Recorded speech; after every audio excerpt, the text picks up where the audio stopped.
花莲县政府逐档拢会办大型的宗教活动，县政府一档拢会补助上千万，嘛要互监察院纠正。也毋过花莲县政府嘛拢无改善，都议员质疑讲，这款补助款根本是白条啊卡。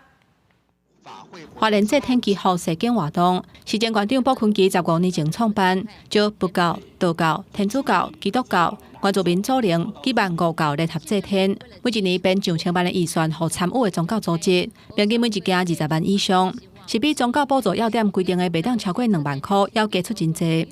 那今年在定期会前，我们做了一个统计，3月15号以前已经核定了15件，然后核定的金额是677万，那平均每一件是45万哈，所以花莲县政府依然是在违法补助宗教的团体的活动。监察院去年就对花莲县府提出纠正，不符合经费的限制，不过县府也是无咧甲休，今年也是编超过规定的补助，引起部分议员不满。去年度我们花莲县政府编列了这个路祭的这个预算也遭到我们花莲县议会的这个删除那我想全国老百姓是无法接受的。县府表示，按规定，虽然共一个宗教团体，估一届活动补助的金额袂当超过2万块，不过县府也是会当以地方自治条例，对委托甲协办的宗教团体来补助。我们有一些有教化性的、有公益性的，或者承办地方政策性以及中央的活动的呢，它都不在于这个池线。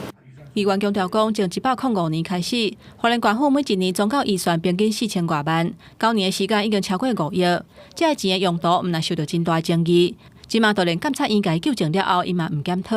而且完全无陷害到，互地方嘛感觉真无奈。记者综合报道。